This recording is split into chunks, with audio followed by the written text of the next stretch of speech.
Okay, we'll get the meeting started. The notice requirement provided for the Open Public Meetings Law has been satisfied. Notice was properly given. Said notice having been transmitted to the Courier News on January 12th, 2021, as well as posting on the Courier on the city's website. Clerk, can I have a roll call? Council members Davis, Present. McKenna, Present. McCray, Present. Mills Ransom, Present. Welch, Present. Vice President Good, Present. Council President Hockaday. Present. Council President, we have all members present and a quorum. Thank you. May I have a motion to approve the following minutes as presented? That'll be the combined session from September 13th, 2021. Moved. Second. All those in favor, say aye. Aye. Aye. Any opposition or abstentions? Council President, I'm going to abstain as I wasn't present for that meeting. Okay, thank you. Duly noted for the record. Okay.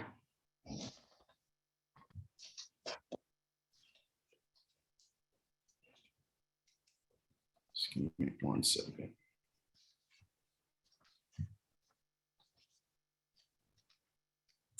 Okay, there being no discussion items, we'll now move to consideration of public hearing, second reading and final passage. Clerk, please read MC 2021-29 by title and further certify that has complied with all statutory publication requirements. MC 2021-29 is a capital ordinance appropriating a $2 million grant received from the Federal American Rescue Plan Act of 2021 and available in the Capital Improvement Fund to pay for the implementation of a citywide broadband infrastructure project in and by the city of Plainfield in the county of Union, state of New Jersey. It is hereby certified that notice of the public hearing on this ordinance was published in the Courier News on September 17th, 2021. Okay, the floor is now open to any member of the public who would like to speak on this ordinance. Should you be heard, hit the hand icon. And you'll be unmuted. Name and address for the record. Also, for those who dialed in by phone, it is *9 to raise your hand.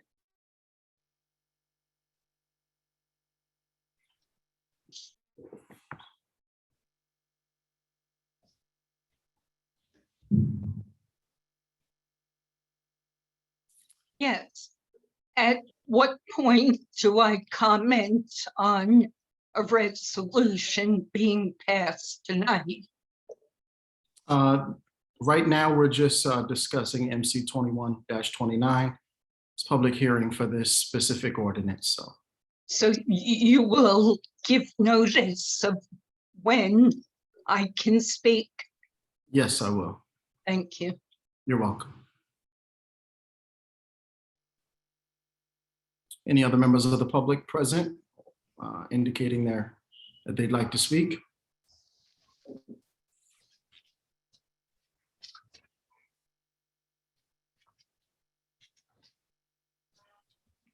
Okay, it says Gloria's iPad. Would you like to speak regarding MC 2021-29? I'm misunderstood. I thought you were asking if anyone wanted to speak at all from the public regarding resolutions to be considered tonight. Oh, I'm sorry if I wasn't clear. This is just for MC 21. And each time you talk about it or considering a resolution, you will ask the public to speak if they wish. Is that right? For the ones on second reading and final passages. Okay. Council President, could you have the clerk just explain the protocol? Because we have 6 of these ordinances, so we could confuse the public with how this works.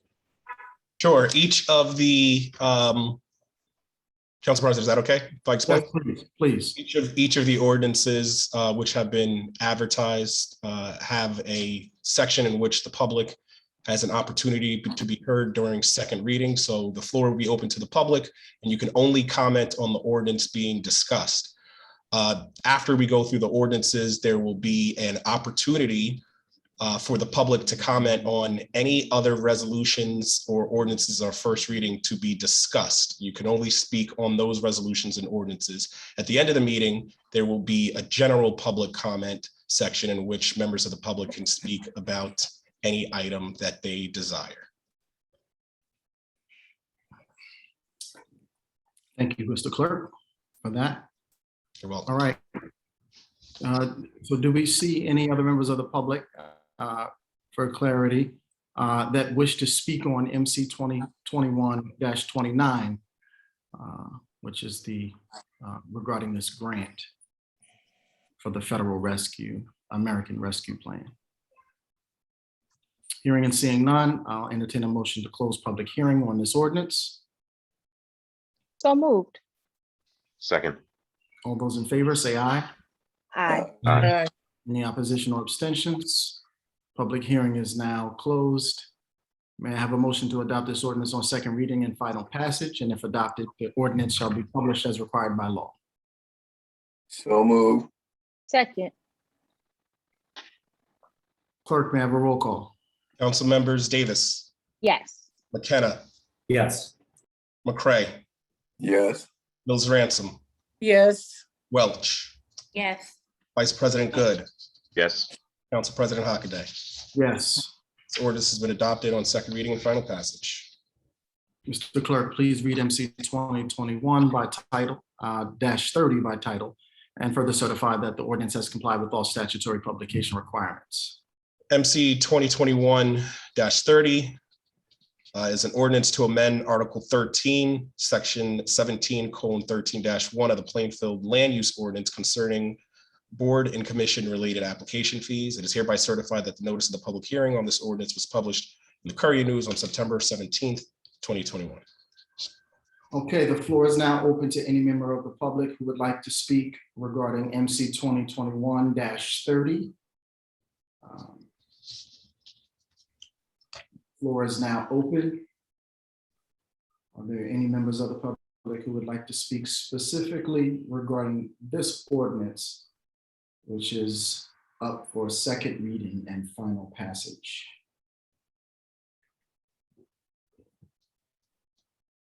Hearing and seeing none, I'll entertain a motion to close public hearing on this ordinance. Moved. Second. All those in favor, say aye. Aye. Aye. Any opposition or abstentions? Okay, this public hearing on this ordinance is now closed. And I have a motion to adopt this ordinance on second reading and final passage. And if adopted, the ordinance shall be published as required by law. Moved. Second. Okay, clerk, may I have a roll call? Council members Davis, Yes. McKenna, Yes. McCray, Yes. Mills Ransom, Yes. Welch, Yes. Vice President Good, Yes. Council President Hockaday. Yes, The ordinance has been adopted on second reading and final passage. thank you.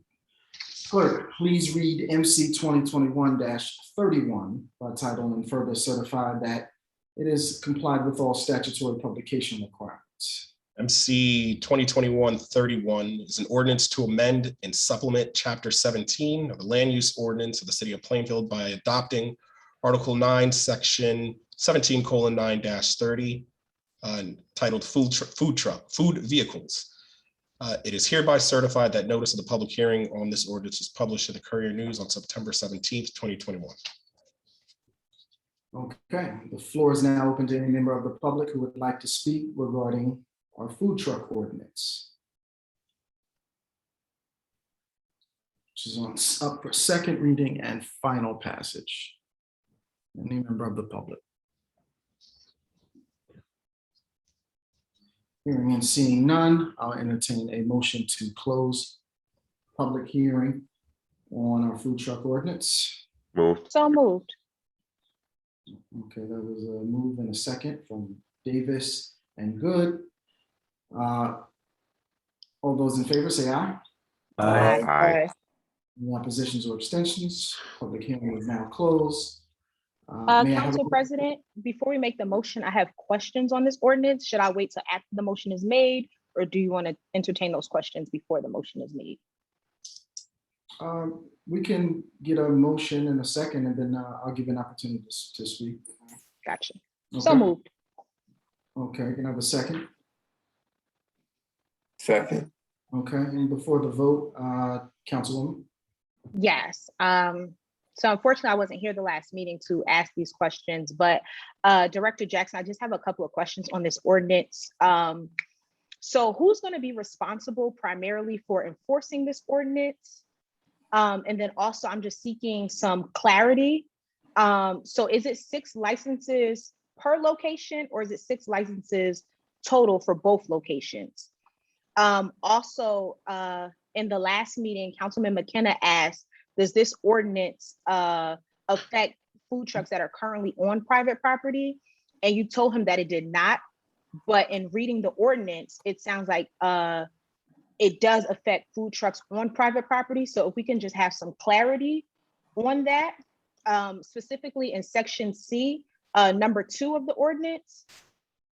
And then also, I saw that as a violation of this ordinance, imprisonment up to 90 days is one of the potential punishments. Is this the standard, and is it really necessary to imprison somebody who does not follow the ordinance when they are able to be fined?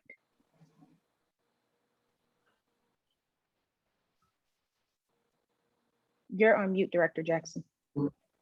Director? Sorry, there were several questions. So the first question, I think, was related to enforcement. And the normal departments will be responsible for their enforcement. So in terms of business operations, that would be zoning. If there's a health violation, that would be the health department. As it relates to the number per location, it is 6 per location. In relationship to private property, you were pointing me to what part of the ordinance? Section C of the ordinance, number 2. Products sold for vehicles. Okay, so C,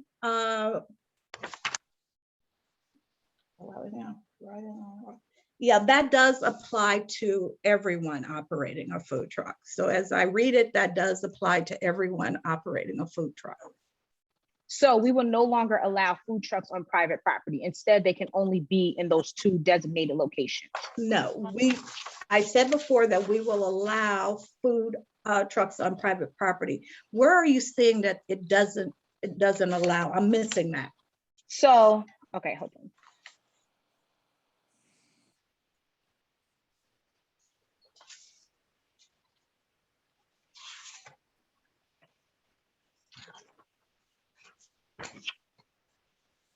Okay, so under C, operational regulations and instructions. Right. Under, number 2 is here twice, but I guess it should be number 3, where it says locations notwithstanding anything. Okay, got So it. that passage reads as if food trucks, currently we have food trucks that are parked on private property and that's where they sell. But reading that paragraph, it reads as if that will not be allowed. And the only time food trucks are allowed on private property is for like a party or a special event or something like that. So I just would like clarification on that.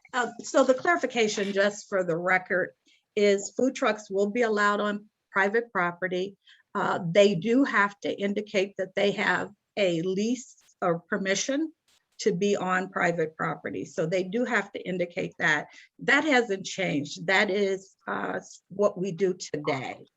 And so that hasn't changed. So if the language is ambiguous, we're clarifying it now on the record. So food trucks are allowed on private property. That's an arrangement between the food truck vendor and the landlord. Okay, so I know we don't have Mr. Mancello on here tonight, but for the acting attorney that we do have, if it is not written in stone, but it is said at a council meeting, how does that work for our food truck vendors? Mr. Chalice? Yes, sure. Good evening. My name is Brian Trelease. I'm with the firm of Raynon, Coughlin, and Cello. Council President, I think he's going in and out, or at least on my end. Yeah, mine as well. Very, very choppy. So, Mr. Trelease, the microphone is cutting in and out. Now, Maybe we just confirm everybody else mute so that there's not that interference as well. can everyone hear me better now? Yes. Okay. Yes. I believe the question was, can you repeat your question for me, Councilwoman, please? Yes, so if the ordinance says one thing in writing, but we're clarifying it here at the council meeting, how does that affect the ordinance for people who are trying to follow the ordinance? Well, we can always amend the ordinance at any time.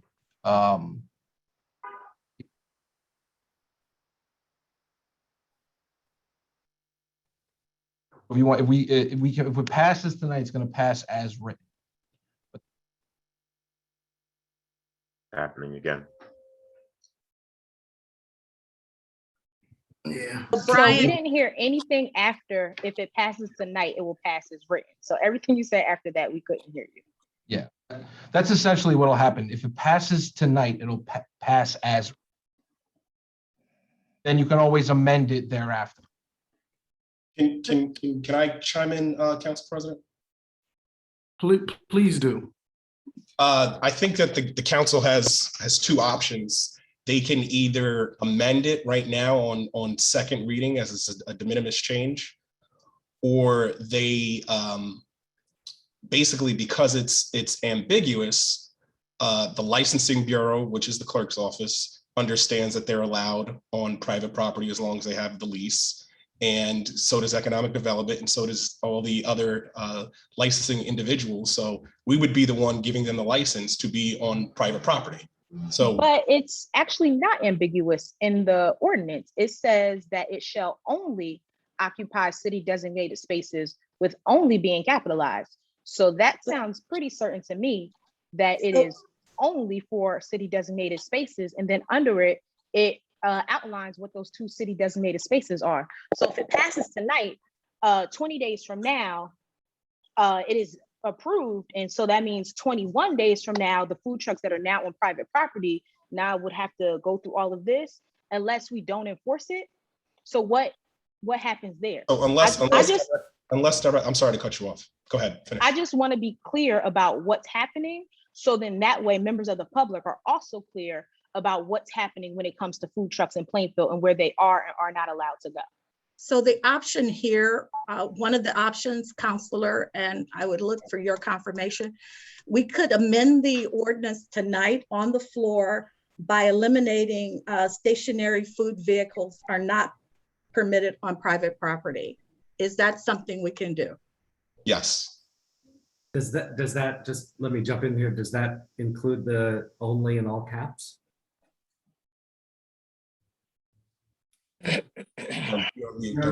You're on mute, Director Jackson. Just rereading that paragraph, this title should have only referenced operational regulations and restrictions for vehicles parked on public property. We can also recommend an amendment to that, only on public property, to be more clear. And do we need to amend the numbering too? Because apparently there's two. Yeah, number that got, twos. I don't know Two how number that got twos. off, yes. So It's we're amending the second number 2 as number 3. as number 3, yes, you're correct. So we would, President, I have a question, Council President. Sure, Mayor. So the amendment of number 2 to 3 is a very minor change. And that can certainly be done without having to re-advertise this ordinance. So my question for the attorney is, given the other proposed amendment, would we be required to advertise this again before it's adopted on second reading. Try this again. Can everyone hear me now? Right, so far. And not, As, no. yeah, it just cuts in and out. You have a microphone in? Phone's on. I tried to put my headphones in to see if that helped. When you're facing this way, we can hear you. Okay. We can adopt tonight. It would be a de minimis change, de minimis amendment to the ordinance.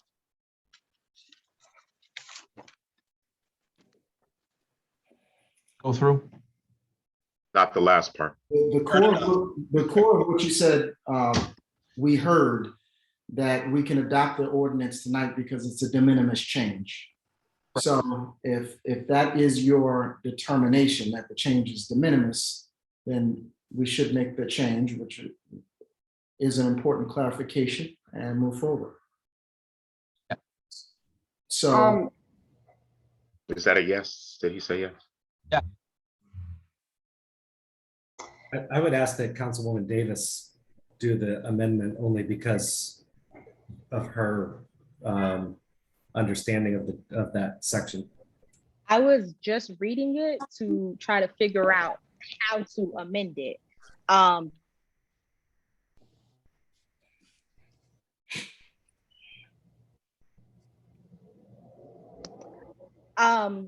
So, because I think the only part of it that is confusion, well, that is ambiguous, is that we're saying that food trucks can stay on private property, but the ordinance is saying that it can only occupy city designated spaces. So I just want to be clear about what is also the administration's vision. So is the administration's vision that the food trucks that are on private property can stay there while also creating a space, a city-owned space for food trucks to go? Let me just ask this, what if we say this ordinance only applies to city designated spots, locations, areas? So It doesn't, because it's private property as well. Okay, so I want to hear from, like, I'm really interested in hearing from whether it's the mayor or the BA, like, what is the vision here? If the vision is, oh no, food trucks can only be in these two spaces, then I just want to be clear about what the vision is. Okay, let me speak on this. Over the years, we have had numerous commentary from the public about the need for food trucks to be allowed to do business in our city. And we know that your traditional restaurants have had issues with food trucks being stationary over the years.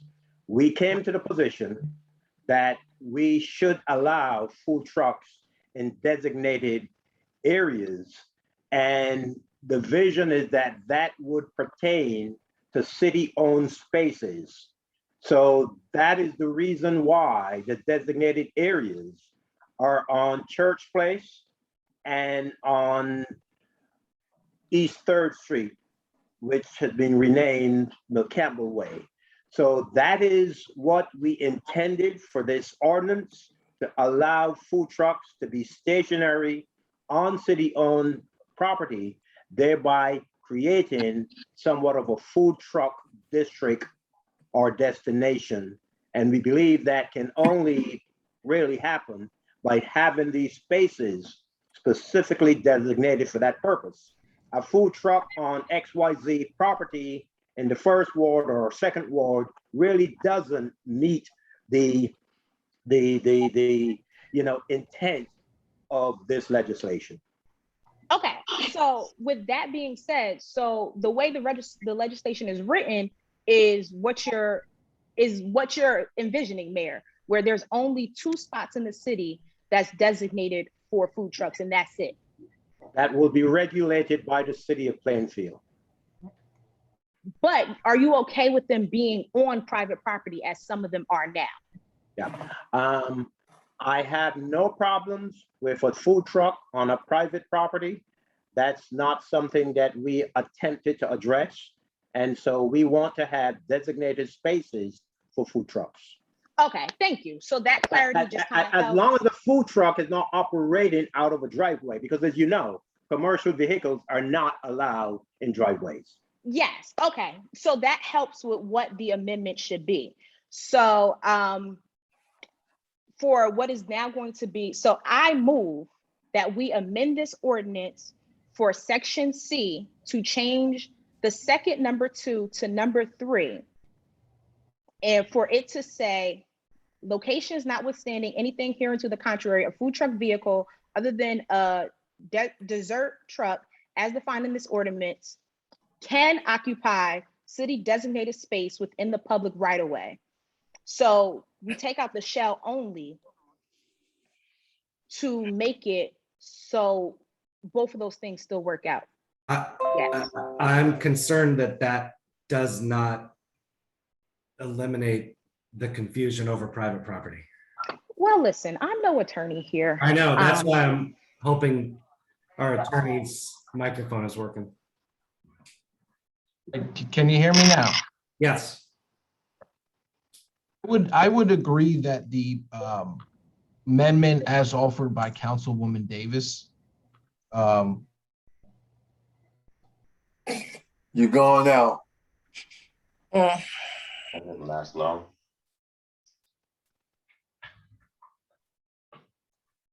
Is there a way that we can table this until the next council meeting? You have to re-advertise. We'd have to re-advertise, we start over. This seems like. I kind of agree. Probably the best thing to do is we can just table it till later in the meeting, and we could actually have proposed language that somebody can write out. Would it be a solution if we said stationary food vehicles are not permitted on private property without the permission of the business owner? That sounds feasible to me, what the clerk just said. So we still take out the shall only and put in that language? Correct. And then put in with the permission of the business owner. So unless you have permission from the business to be on that private property, you cannot be on that private property. I would rather, instead of business, you say property owner instead of business owner. Because business owner could be a tenant. Thank you for polishing that up, Mayor. Wait, doesn't all of that apply to the normal permitting ordinance? Wouldn't we just want to say that this ordinance is specifically related to these designated areas and has no effect on other permitting ordinances? I think that would be a reasonable amendment, but we still have to clarify that they're not allowed in, that commercial vehicles are still not allowed in driveways. But isn't that under, Mayor, isn't that under the current code? Yes. Yeah, that is also in this ordinance, and it is under the current code. Yeah. So if we amend the second number 3 to be number 3, and then say that this ordinance only relates to those areas designated as outlined within the ordinance, and all other areas fall under existing permitting rules. I think that works. Okay, can you say that again? Because I think I just got a little confused. Me too. Me too. And you and the mayor are agreeing, so. I know, right? I was just checking my news. Health was over. So I think it's that Thought it was my the internet. motion is to amend the second number 2 to being labeled number 3. And then it says this ordinance only pertains to those areas as designated within the ordinance, and all other areas fall under regular permitting regulations. And maybe the attorney could do a thumbs up or a down. Oh, we got Mr. Mancello back. Mr. So it Mancello must is be back. important. jumped on the call. I understand there have been amendments on second reading. Is that correct, Council President? Yes, that's correct. We're currently working out the language of that amendment now. Yes, if I could just state for the record that amendments on second reading are completely impermissible only if the changes to said ordinance are incredibly small. The legal term is de minimis.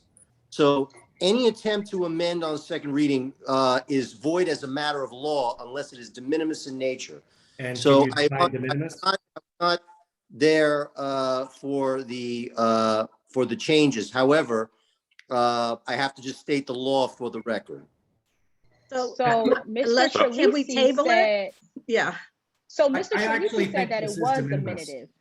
If you tell me the changes, Council President, I'll be happy to tell you if they're de minimis in nature. Sure. We're talking about whether or not food trucks are permitted on private property and whether or not there's an intent on the behalf of this legislation to prohibit or to outlaw food trucks on private property. So there's some language in there that says only, that seems at least at best to be ambiguous regarding whether or not the intent of the legislation is to prohibit food trucks on private property.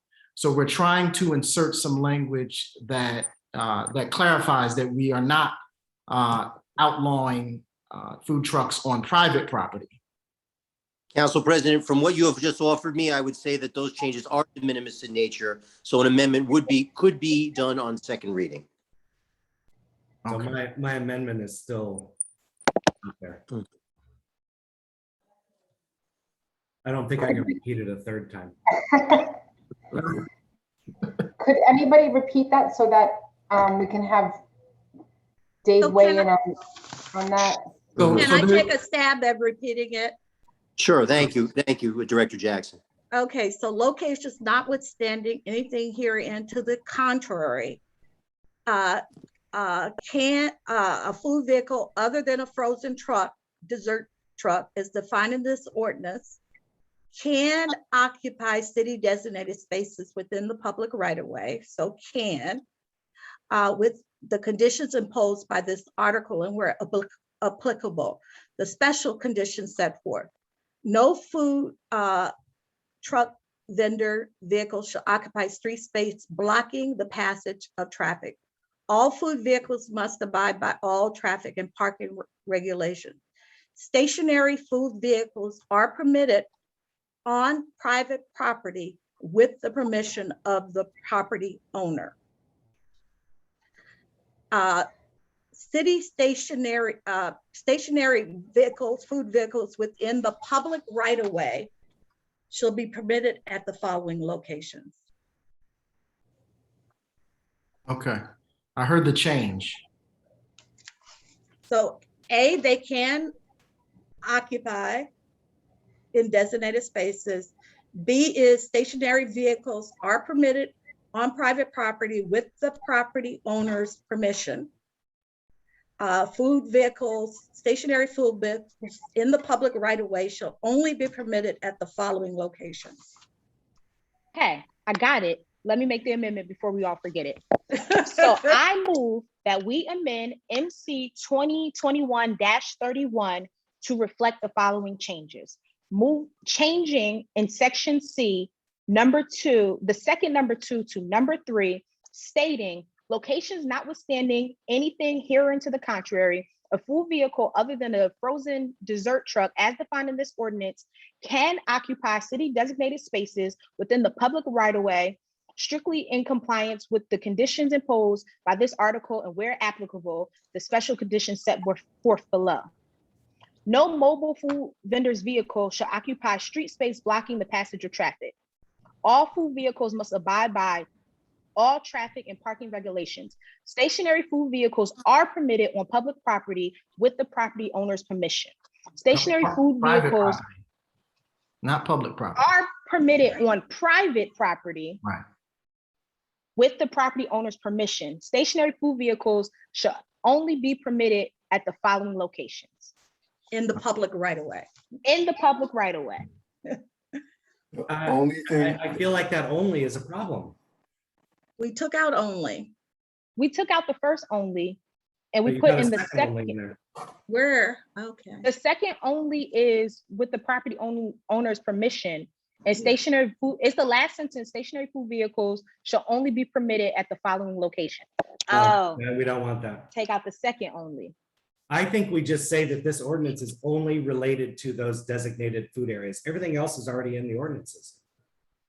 We don't have to repeat it, I don't think. I don't think we have to repeat what's already on the books.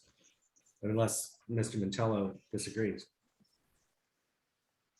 No, I would agree with Councilman McKenna. Oh my God, what's going on in the world today? no. The stars, there's something with the stars tonight. Okay, Wow. so am I repeating that amendment or is Councilman McKenna's amendment the one we're gonna go with? Dave? Because that was a lot.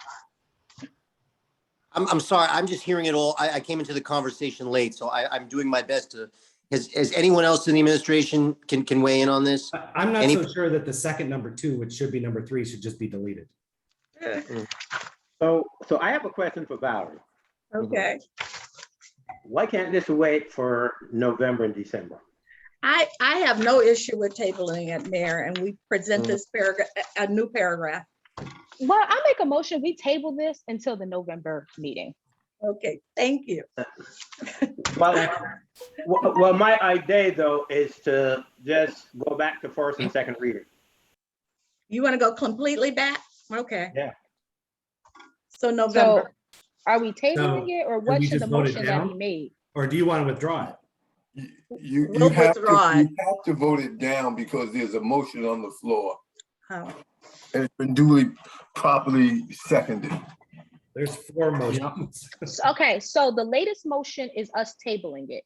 So procedurally, do we vote down the table and then allow the administration to withdraw it, or how does that work? Your motions have not been seconded, so therefore they do not exist. The I second councilman it. just seconded Councilwoman. the most recent motion. I did second the table. You did second it? Well, Yeah. But Table takes I will precedent. withdraw my second if we could just vote it down and the I recommend you administration vote it just down. rewrites it. All right, clerk, can I have a roll call? Because we had an initial motion and second, and then we started taking questions. So this is the roll call to table it or the roll call to withdraw? This is The a last table. motion made was This the table. To table it, And yeah. Councilmembers Davis. Doesn't table take precedence? It does. The table has to go. Okay, so let's just vote. A motion to table is not debatable, so we shouldn't even be having this conversation. If there's a motion on the Right, floor to that's table, what I'm saying. that is seconded. So we're having a roll call on the motion. Councilmembers Davis, No, McKenna, Wait, you're voting no, not to I'm table? confused about what I. No, I'm confused voting yes about to what we're table. doing. There's a motion to table. There's a motion. to Yes. table it. Yes, I changed my vote to yes. Councilman McKenna, Yes. Councilman McCray, yes. Councilwoman Mills Ransom, Yes. Councilwoman Welch, Yes. Vice President Good, Yes, yes, yes. Council President Hockenberry. Yes. Motion passes. So it's the motion to table passes. Correct. Okay, and let us all remember that when you table, you stop discussion, okay? I mean, that motion should have stopped it, all of that, okay. Thank you, Councilwoman. Okay, clerk, read MC 2021-32 by title and further certify that ordinance has complied with all statutory publication requirements. MC 2021-32. It's an ordinance of the city of Plainfield and the county of Union authorizing the amendment of redevelopment agreement, financial agreement with TODD West Urban Renewal LLC with respect to certain properties identified as block 245 lot 1 and block 247 lots 1, 2.07, a portion of 8 and 9 through 11 on the official tax map of the city of Plainfield to reflect updated project description approved by the city's planning board. It's hereby certified that the notice of the public hearing on this ordinance was published in the Courier News on September 17th, 2021. Floor is now open to any member of the public who would like to speak on this ordinance. Hit the hand icon, state your name and address for the record.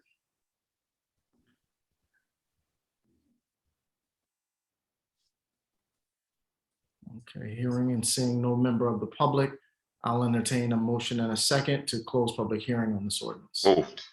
Second. All those in favor say aye. Aye. Aye. May I have any opposition or abstentions? Okay, public hearing is now closed. I have a motion to adopt this ordinance on second reading and final passage, and if adopted, the ordinance shall be published as required by law. Moved. Second. Second. Roll call, please. Council members Davis, Yes. McKenna, No. McCray, Yes. Mills Ransom, Yes. Welch, Yes. Vice President Good, Yes. Council President Hockaday. Yes. That's 6 in favor, 1 opposed. This ordinance has been adopted on second reading and final passage. Thanks, clerk. Please read MC 2021-33 by title and further certify that the ordinance has complied with all statutory publication requirements. MC 2021-33 is an ordinance prohibiting the raising and keeping of chickens on non-commercial basis. It's hereby certified that the notice of the public hearing on this ordinance was published in the Courier News on September 17th, 2021. The floor is now open to any member of the public who would like to speak regarding the banning chicken ordinance. State your name and address for the record. Hit the hand icon if you wish to be heard. Don't see anyone. Not seeing any member of the public, I'll entertain a motion and a second to close public hearing on this ordinance. There was a person. There is one. Okay, great. Ms. Kuntz, name and address for the record. Good evening, Sharice Kuntz, 141 McKinley Place in Plainfield. It's more of a comment on this. I can't believe we even have to have this as an ordinance about raising chickens in the city limits. Is this something, I guess it's been an issue around the city. Is this going to be, and I don't know if I ask questions at this point, is this going to be something that is monitored and maintained by the police department? Like who handles this, or who enforces this? Is that your only comment? Yes, that's my comment, yes. Okay. All right, thank you for your comments. We'll address that at the end of the meeting when we allow the directors to address all the questions of constituents. So somebody please make sure we get back to that question by the end of the meeting, all right? Are there any other questions or any members of the public? All right, motion and a second to close public hearing. Moved. Second. Okay, all those in favor say aye. Aye. Any opposition or abstentions? Okay, public hearing is now closed. You know what, on second thought, let's just address that question now since we're on this ordinance. I want to wait till the end of the meeting and before everybody votes and we not hear from, regarding a constituent's concern. So Director, you can just say a lot about that. Okay, this will be enforced by the normal departments, zoning, health department, and police. So again, zoning, health, and police. Okay, thank you, Director. All right, clerk, may I have a roll call? Do we have a motion in a second yet? No. All right, I'll entertain a motion in a second. Moved. Second. And I have a question. All right, no problem. Councilwoman Davis. So I saw that there was extensive comment and questions around this ordinance, but also this ordinance doesn't address turkeys. And we know in the Evergreen area of the city, you will see turkeys out from time to time. And one of the statements at the last meeting was, if it's not explicitly in the ordinance, then it's not really addressed, and maybe we do change the language from chickens to fowls. But if that's not a diminutive change, I don't want to go through this again, but just putting that out there, that turkeys weren't addressed in this. And we also have wild turkeys in parts of the city as well. And they are sometimes on top of people's cars, and they may not make noise early in the morning, but they're also as much of a nuisance. Council President, if I may be able to add to that, I believe that would be wildlife. I don't think anyone is raising turkeys in our city. But they are in the evergreen section of the city. That's why I said over there is where you find the turkeys. It's a house where they actually have a coop, and that's where the turkeys are. Okay. By Evergreen School. Director? I would say this one specifically addresses chickens because we've received numerous complaints from the public as well as from council people getting calls from the public.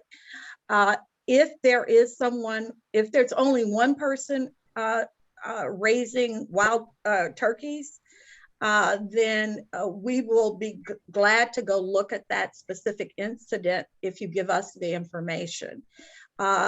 I would suggest that we continue with this ordinance as is, and if we want to add turkeys, if we feel that that is a problem, that we add it later. We can amend it, correct? Cool.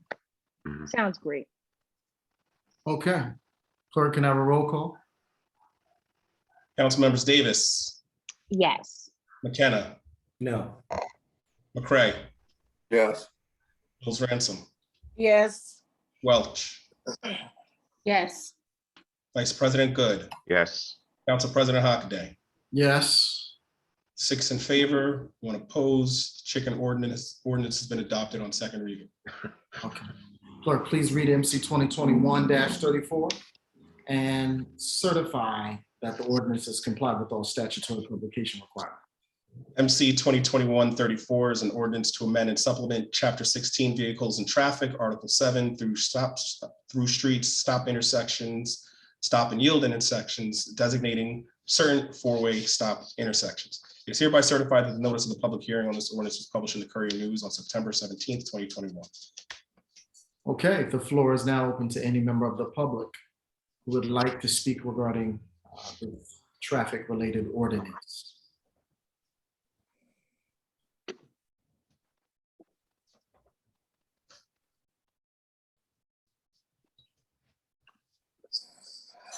Hearing and seeing none, I'll entertain a motion to close public hearing on this ordinance. A second. So moved. Second. All those in favor say aye. Aye. Aye. Any opposition or abstentions?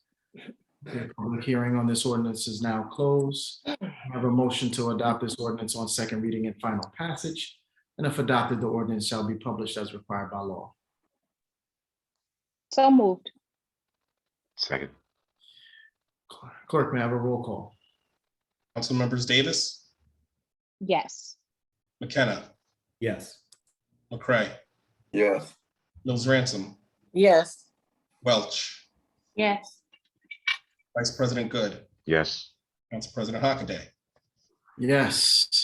That is unanimous. This ordinance has been adopted on second reading, final passage. Thank you. We now move to public comments limited to resolutions, motions, and ordinances to be introduced on first reading. A total of 30 minutes has been allocated for these comments. If you wish to be heard, hit the hand icon to be recognized and you will be unmuted. Give your name and address for the record, and you'll be given 3 minutes. The floor is now open. This is for any of the resolutions, motions, and ordinances introduced today on first reading.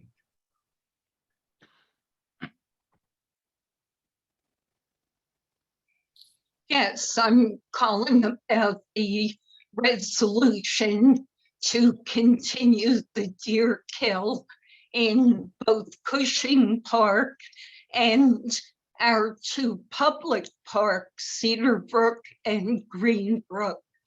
Going through your resolution, it is absolutely full of misinformation or no information.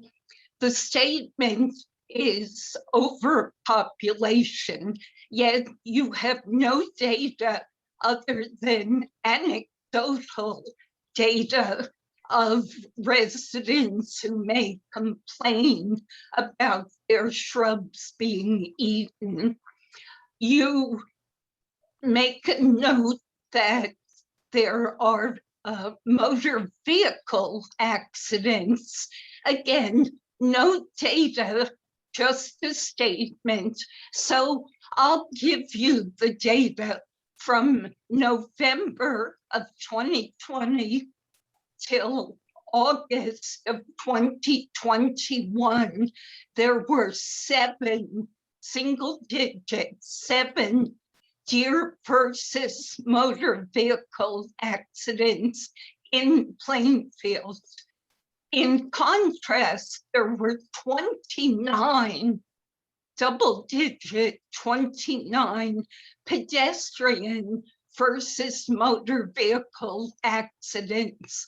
I hardly think that 7 motor vehicle accidents can justify bringing in sports hunters with crossbow with an incredibly brutal way to kill wildlife. As far as the browsing, you don't have data on that.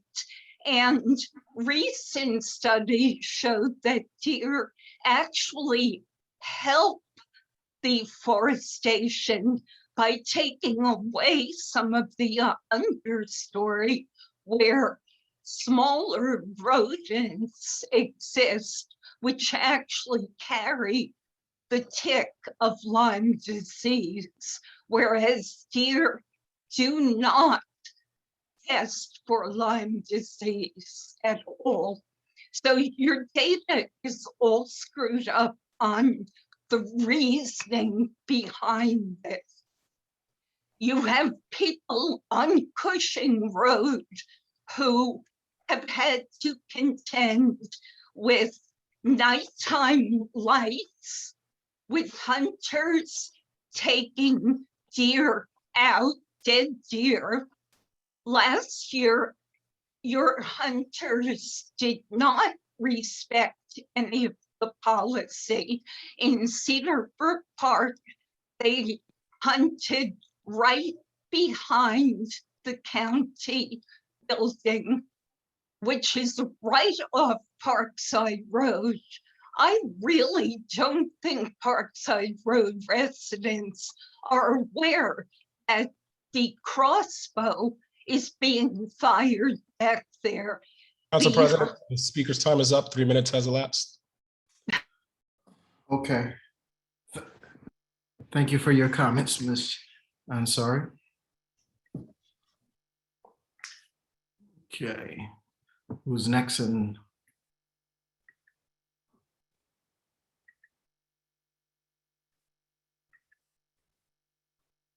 okay, name says Bart. Name and address for the record. This is Bart Brown, 1299 Denmark Road, Plainfield, New Jersey. Go right ahead, floor is yours. As I read the resolution, this year it's going to be constricted to the Cushing Road Basin and not include Cedar Brook Kill and the third site that we did last year. The numbers last year showed that when we did the cull in 3 locations, we eliminated 3 times more deer than just in the Cushing Road Basin. So I would like to express my support for this cull to include multiple areas in Plainfield and not just the Cushing Road Basin. That's it. Thank you. Thank you for your comments. The next person is, it says Salawi. Name and address for the record, please. The floor is yours.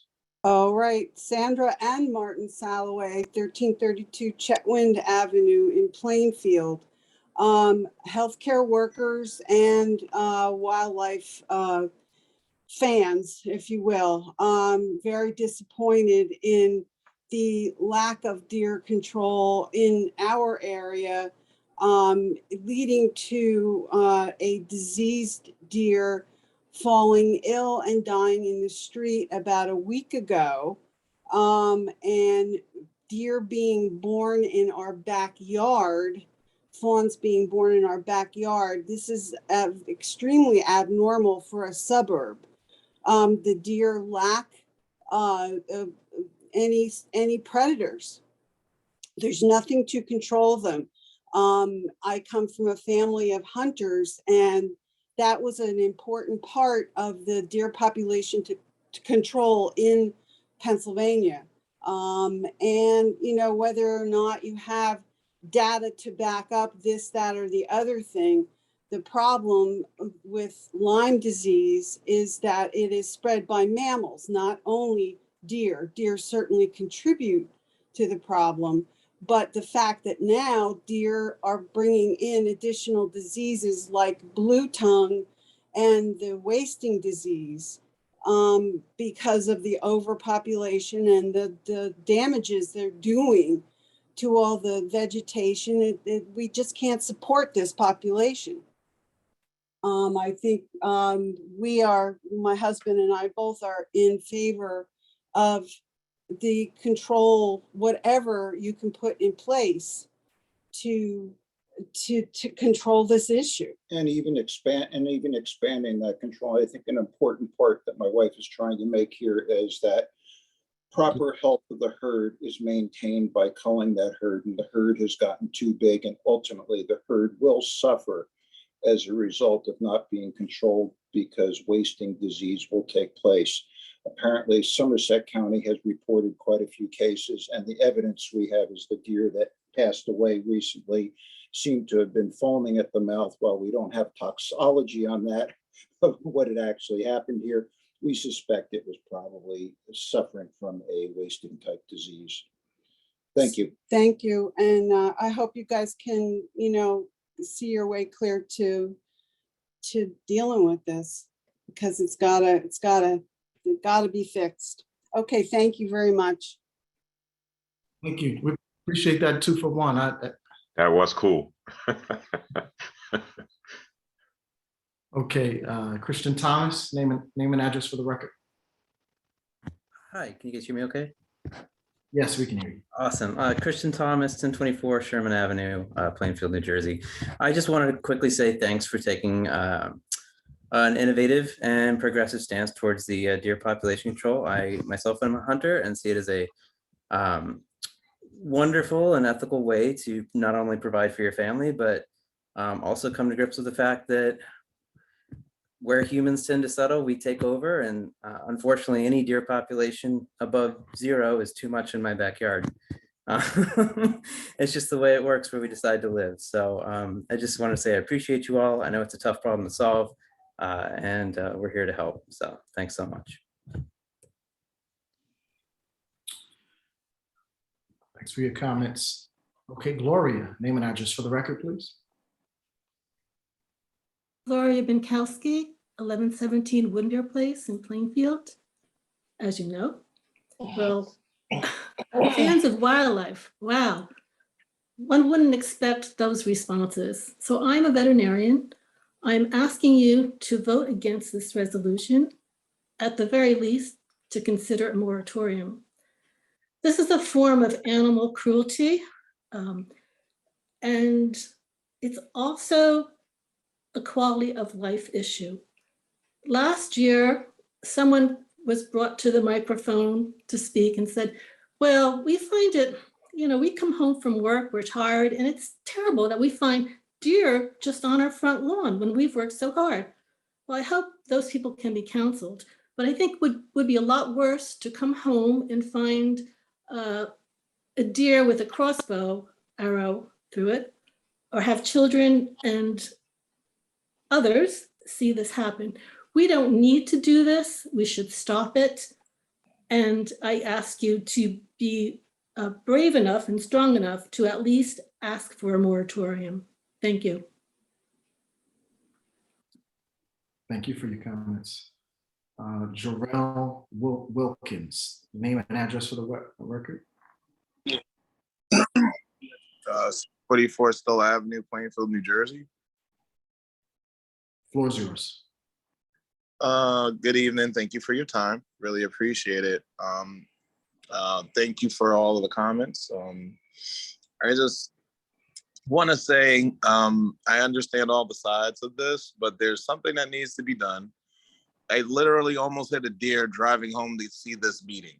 So there is some sense of urgency that needs to be here because it is becoming too normal. It's not like I am asking for something inhumane. I think there should be other solutions. There is a lot to just saying we're just gonna have a calling and calling hunters and things like that. I mean, whether it's a deer or person is just, it doesn't seem right to be killing something that didn't ask to be here. Point blank, period. Like, just my stance on it. I didn't ask to be here. I don't want you to kill me. I'm a human. The deer didn't ask to be here. Why are you killing it?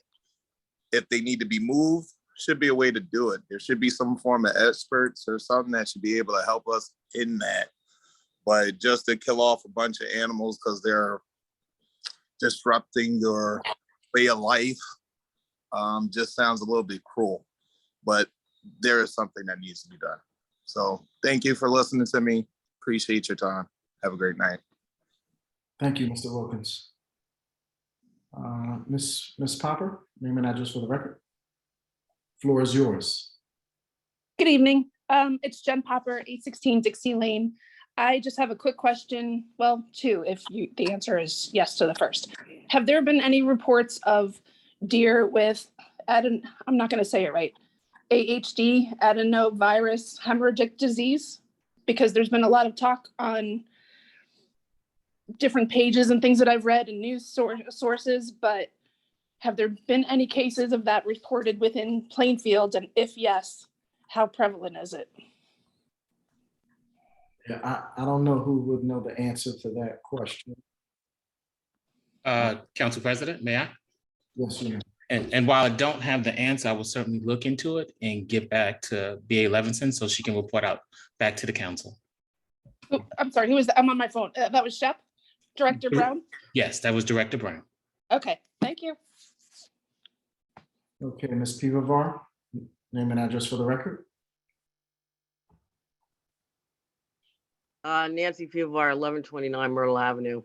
I just want to get some clarification because I heard a resident say that it does not include Greenbrook Park and Cedarbrook Park.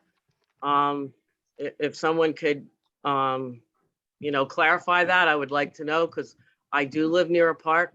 My concern with this is the safety issue. Last year when it was rolled out, we just saw signs put up in the park. We have laws in zoning and planning that people are supposed to be notified within 200 feet. I think it would behoove the city to notify residents that border the parks if it's going to take place in Cedarbrook or Greenbrook Park, Cushing Road, that the people that border those properties are aware of it, because last year a lot of my neighbors in Greenbrook Park did not know about it. And I would also ask you that if the county does allow it in Greenbrook Park and Cedarbrook Park, since there are so many diverse residents now in the area, that the signs be bilingual so that people understand what's going on. I know last year when it occurred, I did not drive through the park at all during the times of the hunt because I did not want to see a deer killed, nor did I want to take the chance of getting hit by a bow and arrow. I don't know if anything like that happened, but I just didn't want to witness it. And I would just respectfully request that when this occurs, that at least the residents that border these areas are at least notified so that they can protect their children, their pets, their dogs, whatever they have outside, and themselves coming in at night. Thank you very much. Thank you. Not seeing any other members of the public on the queue. I'll entertain a motion and a second to close public hearing on resolutions to be considered this evening. Moved. There's one more person that put their hand up, just as you were saying that. Let's hear from them. All right, I see a Peter. Name and address for the record. Yeah, hi, Peter Hughes, 1309 Denmark Road, Plainfield. Just one question. I know you guys are getting ready to vote. have there been any personal injuries or property damage as a result of the calls? Just curious.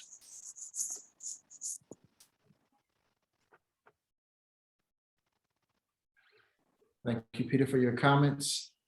I think he says as a result of the calls, so yeah, I guess he means injuries sustained by the hunters. That's how I read it, or heard it, but I'm. Council President, would the acting director have that information?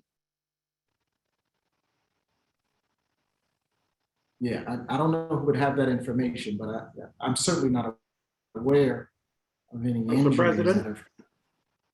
Yes, there have been no reported cases of injury to anyone as a result of the call.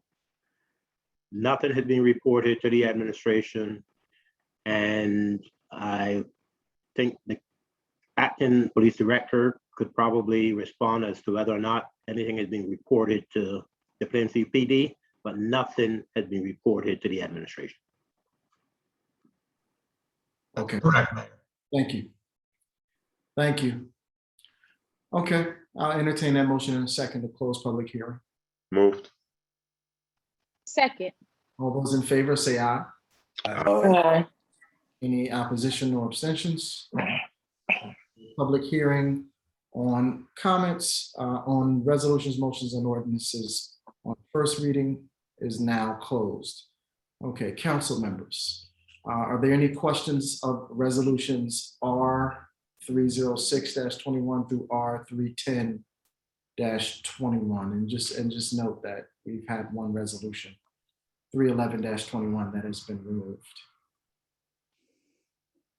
Mr. President? Yes, ma'am. If the resolution that was just under discussion is in that sequence? No. No. No, it's not? Okay. Then I pause my comment. Please proceed. Okay. All right. Yeah, so any questions regarding Council President, are you doing this to vote on those in a block? Yes, 310, yes. Okay, may I have a motion to approve 306 to 310? So moved. Second. Okay, all those in favor say aye. Aye. Aye. Any opposition or abstentions? Okay, that block is approved. Mr. Clerk, please proceed with the remaining resolutions. Resolution 313-12, authorizing approval to amend the calendar year 2021 municipal budget. Skip one. Didn't skip You skipped 312. 312. We skipped 312-21. Did. Kevin Smith, Corporate versus City of Plainfield. Resolution 312-21, authorizing settlement in the matter of Kevin Smith versus the City of Plainfield. My apologies. Questions from council members? Okay, do we have a motion in a second? So moved. Second. Second.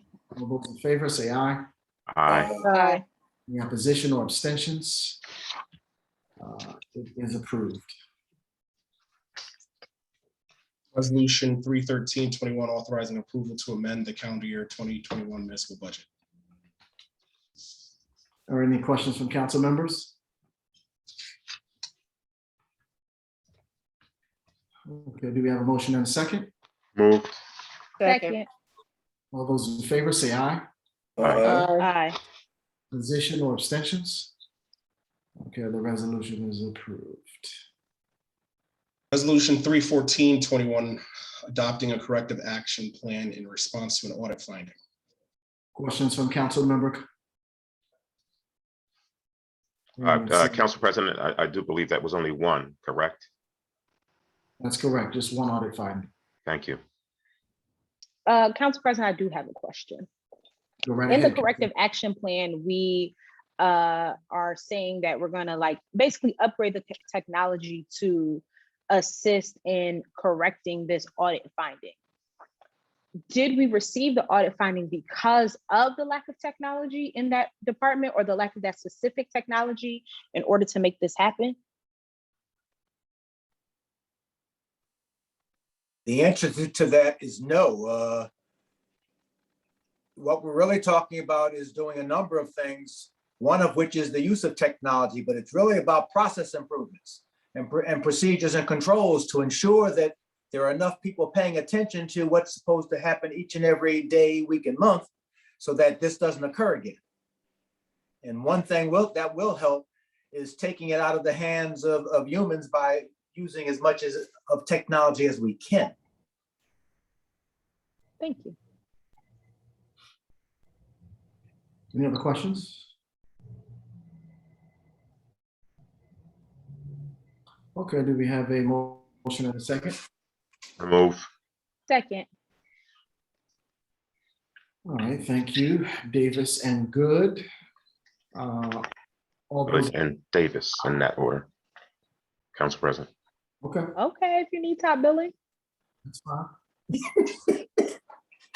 Mm-hmm. Yeah. Aye. Any opposition? Okay, resolution approved.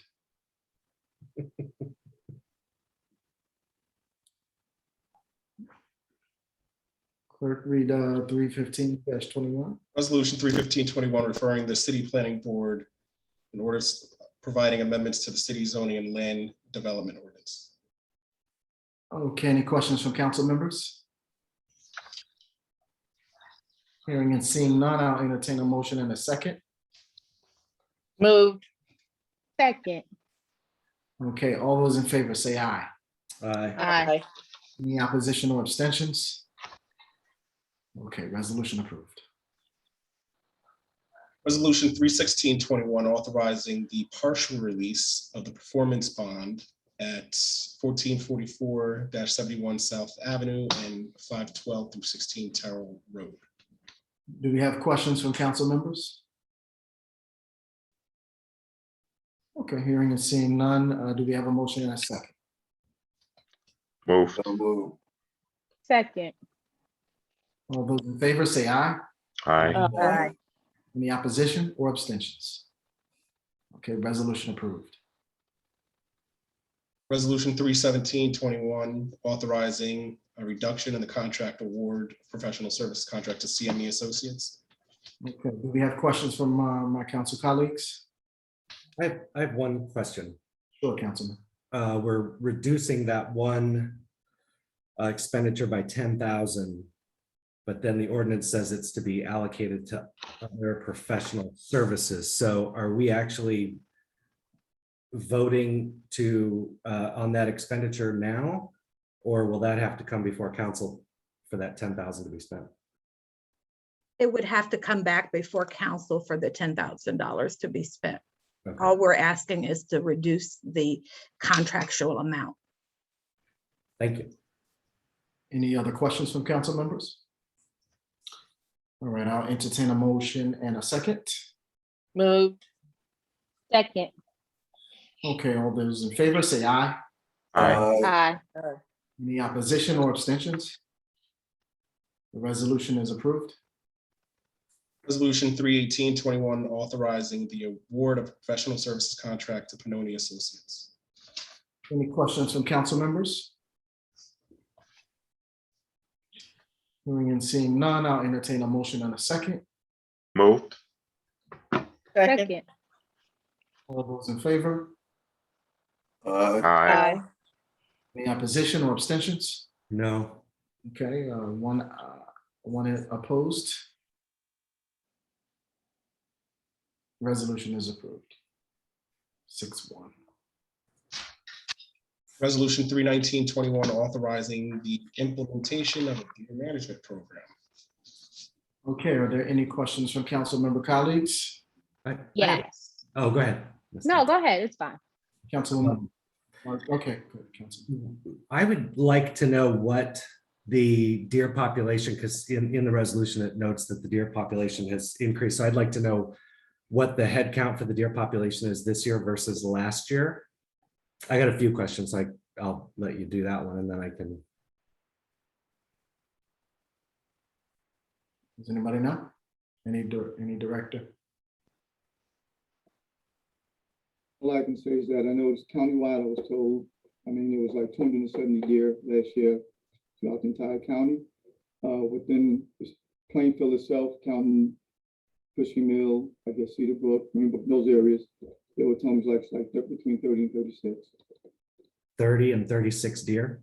That they saw, right? That they found that during the hunt, things like that, right? And okay, so that's this year. How many were there last year? I don't have a number for last year. And how many did we kill last year? Last year in the Cushing Mill, so it was 6. 6. Okay. So how many do we need to have killed this year to bring the population under reasonable control by expert opinion?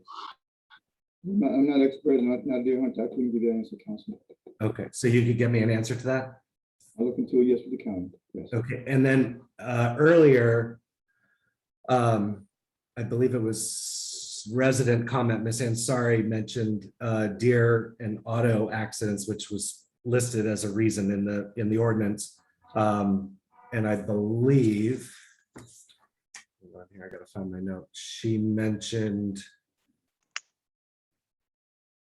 there were 7 accidents between November of 20 and August of 21. Can the police director tell me if that's accurate? It's accurate. I gave her those numbers too, Oprah request. Okay, so we had 7 accidents from November of 20 to August of 21, but we had 29 human versus car accidents in the same period? Yes, Councilman. Okay.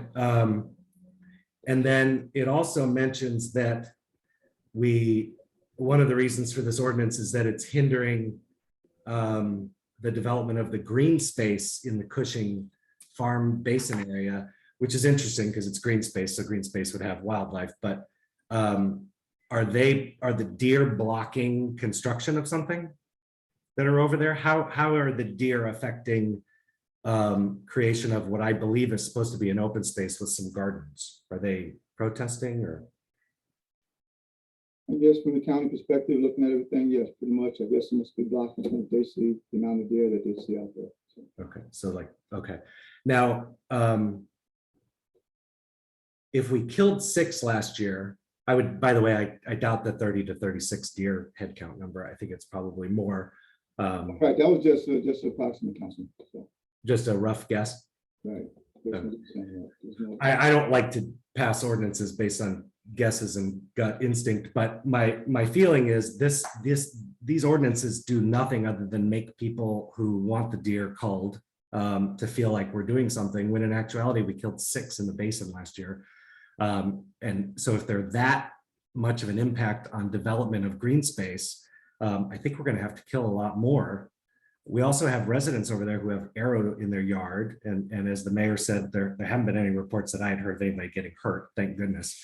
But they have arrows in their yards. They have deer with arrows in their necks roaming through their yards because the hunters can't go get the deer once they go onto private property.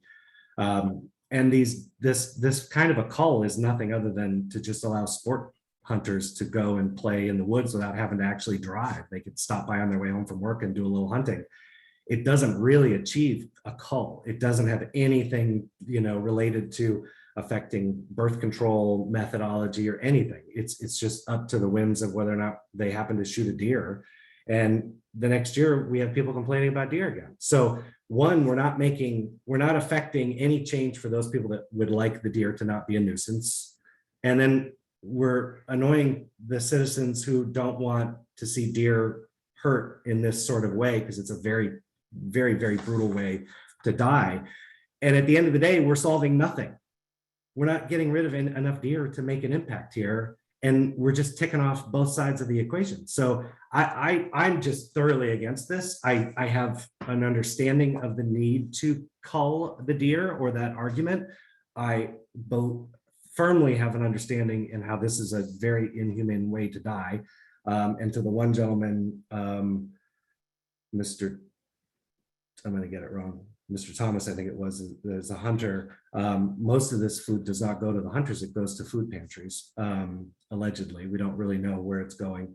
But I just think if we're actually attempting we want to cull the herd, we should actually do it in an informed, way with some facts and data behind it in a way that is effective and not a way that is ineffective and also brutal to animals at the same time. Councilwoman Davis. Yes. So the overarching theme of what Councilman McKenna is saying, I have to kind of agree with, and I agree with some of the residents that this isn't the most effective way, but also many residents, I also agree with them that something has to be done about the deer. So I know when speaking with you earlier, Director Dabney, you said this is kind of the standard way to do this, but are we researching other viable options that can eliminate more deer to make it more effective? Because if we're having these deer hunts and we're only killing 7 deer, that's not making a dent in the population. But clearly this is a problem when we've had so many accidents. And I think comparing the number of deer and vehicle incidents and the number of people in vehicle incidents isn't really a fair comparison when we think of proportionally, right? They're not really equal. And there's definitely a lot more people than there are deer in this city. So, probability says more people, more likely to happen. But I think that we need to also find innovative ways to figure out how to address this problem, because I think that this does put resident against resident unnecessarily if we're not even getting large results. So while this is the standard, I hope that Plainfield can lead the nation in being innovative on how to manage a deer population properly. Thank you. Any other questions from council colleagues or recommendations? Or Council President, just for the record, earlier when I mentioned injuries, it was pertaining to vehicle accidents. It was not pertaining to an arrow. Just for the record, I want to clarify that, correct that. And that's why I felt that the acting director would have the numbers on the vehicle accidents pertaining to the deer. And it was already disclosed when Councilman McKenna asked his question. So I just wanted to make that clear for the record. Make it clear if there was any confusion. There should be. Anyone else? Questions, comments, recommendations on how we can lead the nation? Yes, Council President. Mayor. I would like to recommend that we amend the proposed resolution to expand it to cover the areas that were covered last year, including the Greenbrook and Cedarbrook. Now, I have a question for Corporation Council. We don't have the ability to invite the county in to hunt on county land. So is that just for show that we're going to add that? Because they can do that on their own, can't they? Can't the county commissioners just vote that?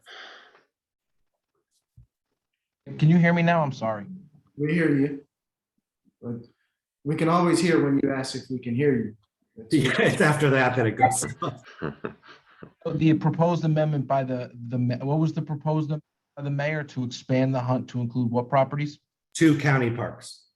County parks, okay. And Councilman McKenna, your question was with respect to that? Is that we don't really have authority to invite the county in to hunt on county property, do they? Don't they do that on their own?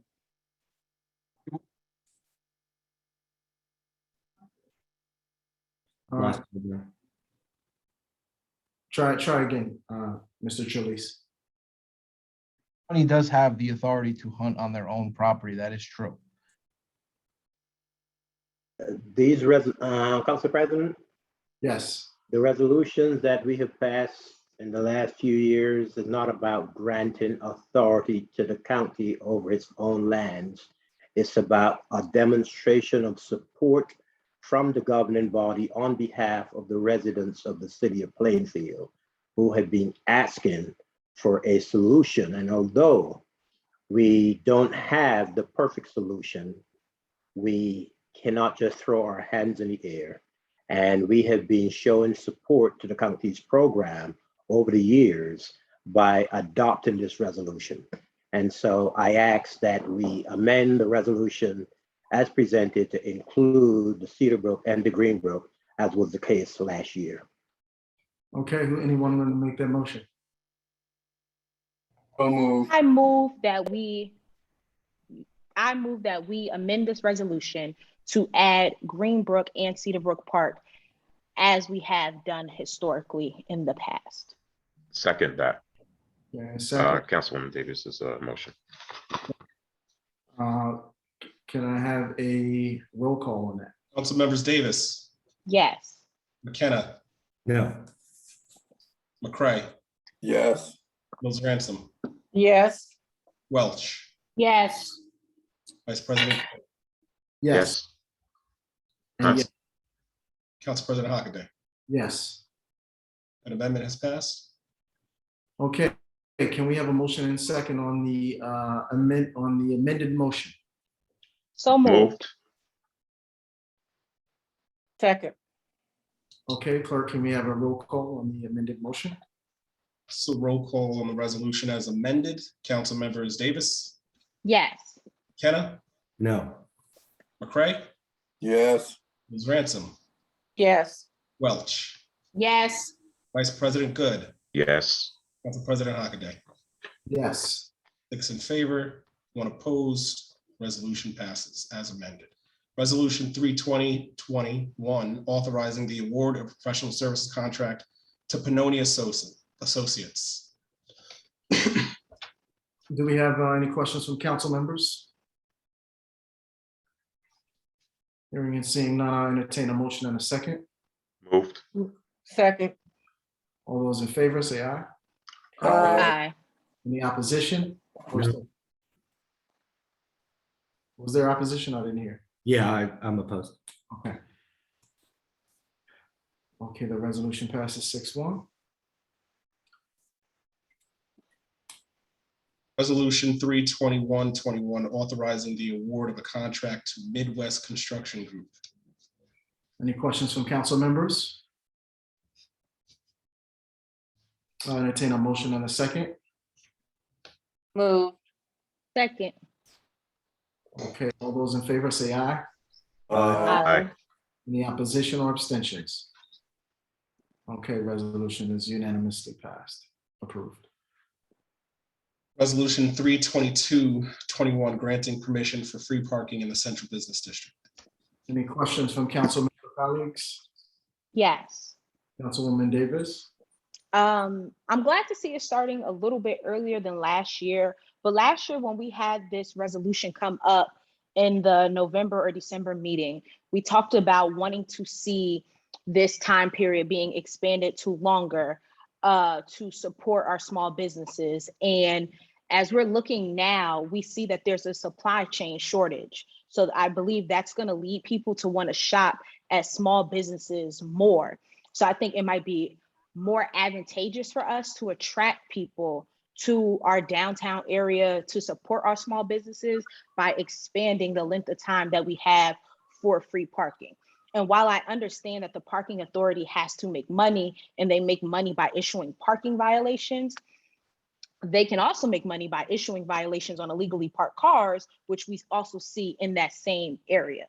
So I just think, and I think we should open it up for discussion to the whole council about making this a longer time period to attract more people to want to come to the downtown area of Plainfield, especially because we're always talking about how Plainfield is open for business. Councilwoman, what time frame are you thinking?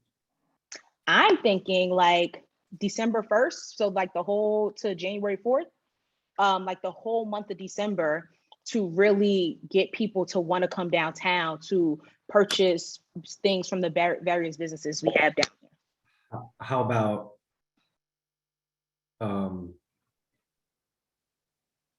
for Black Friday, the 26th?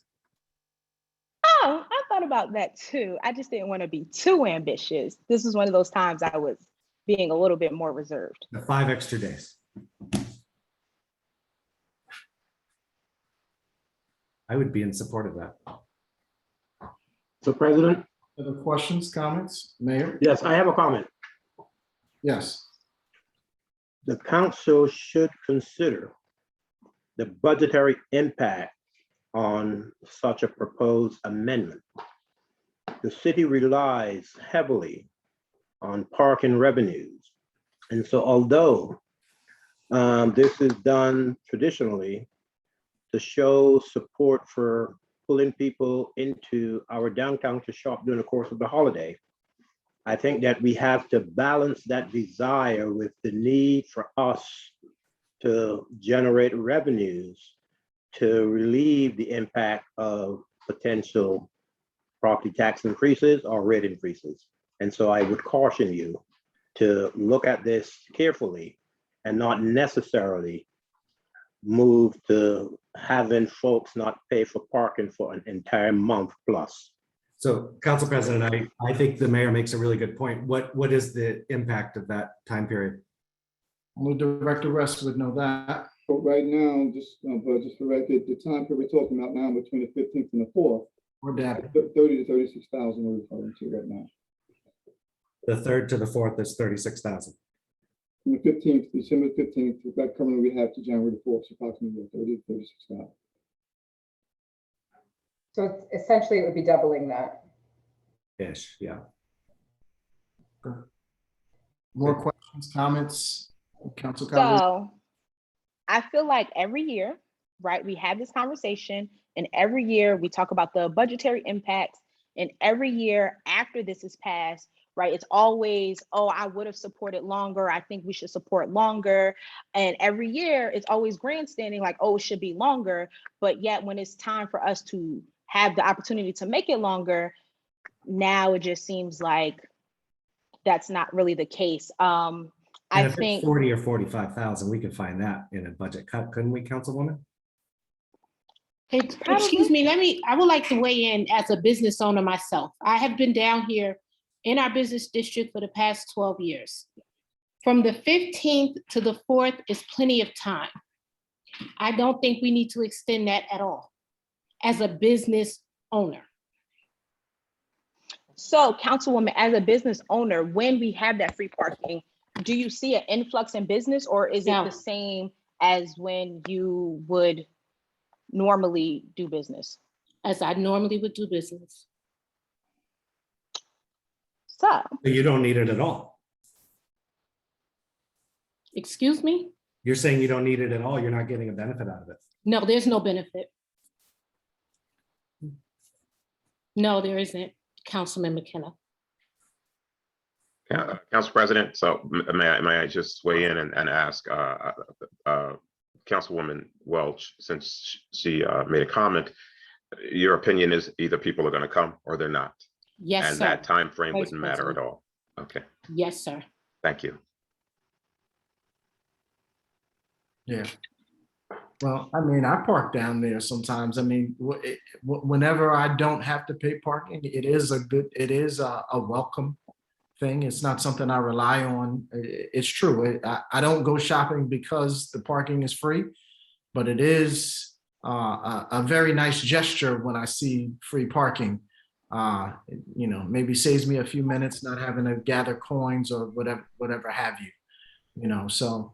Council President, if you had a store and there was no free parking, and if I wanted something out of your store, I would still go because I want to go. So and then the parking I shouldn't think, matter. so then I think that lends us to a different conversation then. If there's no benefit and it doesn't matter, and we're hearing this from a business owner, then why do we not just eliminate it? And now we have $36,000 put back into the budget. We have tax cuts. I mean, it's valid. It's a valid point. Why have Eliminate the free parking altogether? And is that what I'm hearing? Yes. You know what? I'd like to call the question. That's fine. Let's do that. Let's do that. Okay, I'll entertain a motion and a second. Well, I mean, Ashley, I'm not sure if you made a motion or not. No, we just went to discussion. We didn't even have a motion or a second yet. You just asked us if we had questions. I wasn't sure if you were making an amendment, but I'll just proceed. All right, so do we have a motion and a second So moved. Second. Okay. Clerk, can I have a roll call? Council members Davis, No. McKenna, No, that's the weirdest thing I've ever seen. McCray, Yes. Mills Ransom, Yes. Welch, Yes, great idea. Oh, Vice President Good, Yes.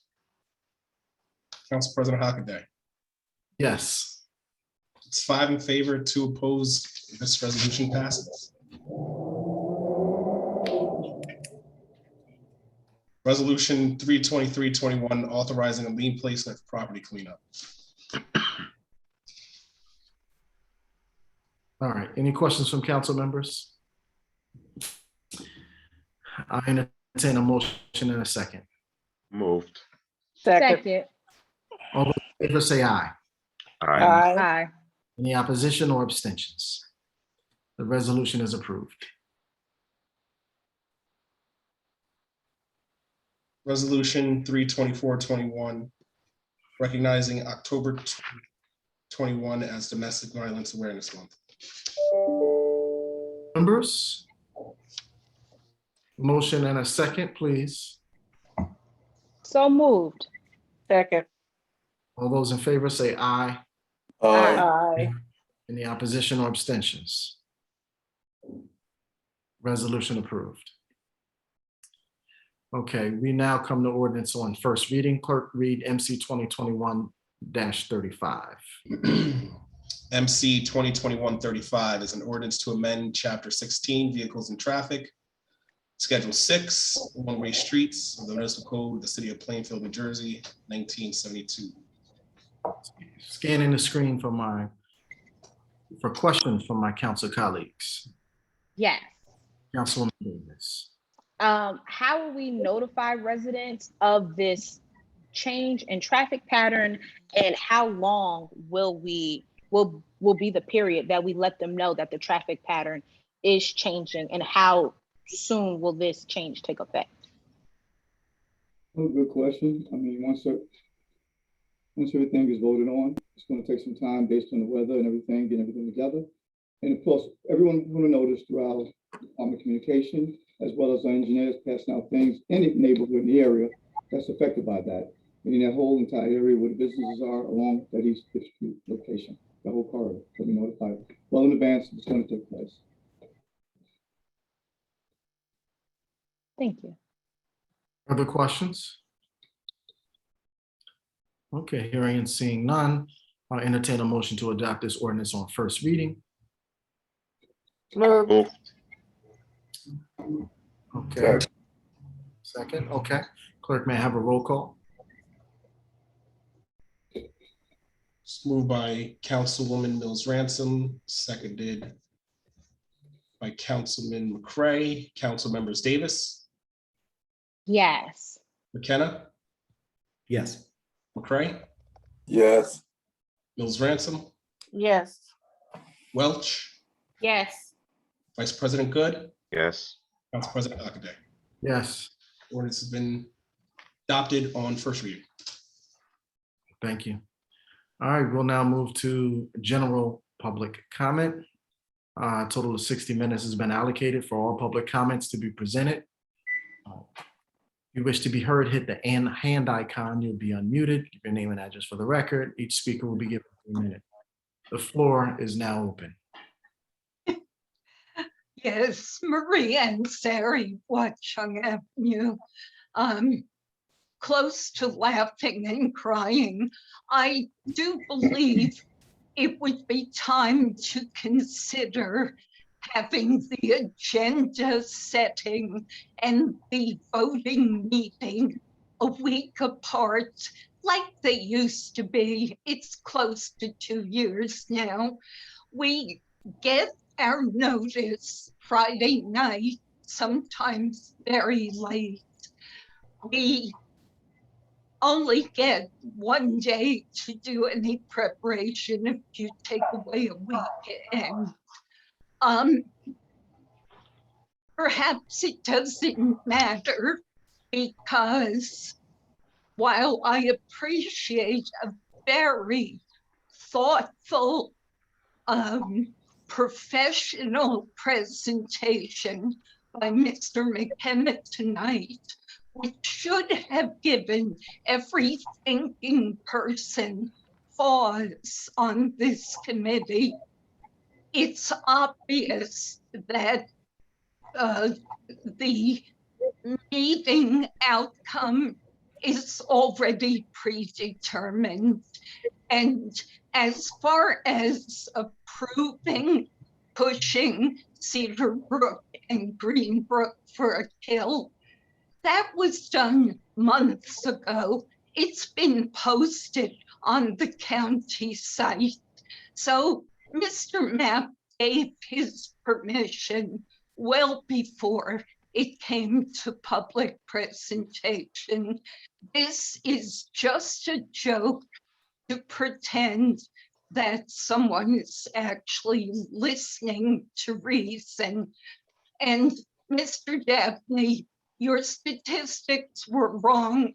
You did not include the deer who were killed at Cedar Brook and Greenbrook. So once again, I think the public, the taxpayers, the residents deserve well thought out plans that actually have reason behind them instead of politics as usual. Thank you. Good night.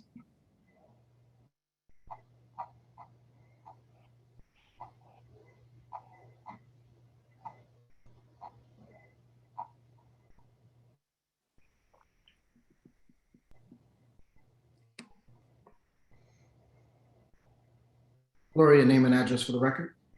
Gloria Binkowski, 1117 Woodmere Place. Well, I don't want to make Sean McKenna any more unpopular, but I did want to thank him and tell him that he did a good job in presenting details, which were not acknowledged, certainly, and certainly not appreciated by the rest of the council.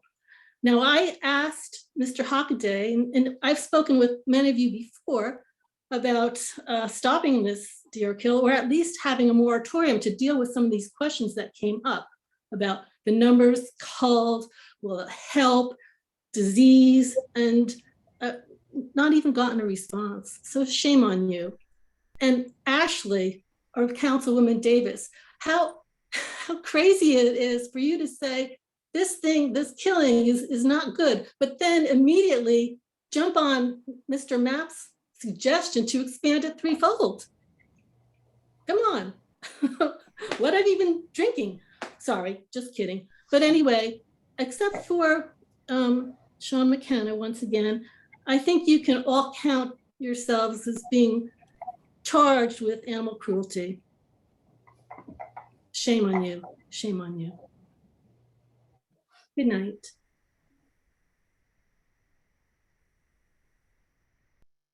Okay, next we have Christian Thomas. Name and address for the record. Yeah, Christian Thomas, 1024 Sherman Avenue. I just wanted to say, it seems like it was actually Councilman McKenna's idea to expand the call. As he stated, it's ineffective, at least from what he could see. So I think that's a great idea. I think animal cruelty is watching a deer with an infected leg or wasting disease or starvation slowly starve to death in my backyard, which is what I see every day. My son doesn't get to see the horrors and gruesome brutality of a deer walking around with an arrow in it. He gets to see the horrors and brutality of a crippled deer basically just make its way across our yard waiting to die in the back somewhere. So I think Councilman McKenna paints a broad brush of sports hunters. I don't think he understands how truly difficult it is to practice the art of hunting in New Jersey. Specifically, I actually go to Virginia to hunt because it's such a pain in the ass here. So yeah, I just really unhelpful, but helpful at the same time. Very snarky, kind of like it, but I would have to say, I would agree it needs to be expanded. The numbers need to be watched. It's not a perfect solution, but the other solutions cost a lot more of my money, and I won't have that. Thank you very much. Thank you, Mr. Thomas, for your contributions, your perspective. Ms. Cooper, name and address for the record. Good evening. Good evening, Ms. Cooper. Name and address for the record. Sam Sakitha Cooper, known to you as Sam, Plainfield business owner. I just want to remind, Yes, please. Post Office Box 2917, Plainfield, New Jersey 07062. I just wanted to remind the police director that there is still no striping for the schools. I have noticed at the corner of Rock Avenue and West Front Street that there is a police presence as it pertains to the children getting out of school. I believe around 2:30. I've noticed for a couple of days now, there's been somebody.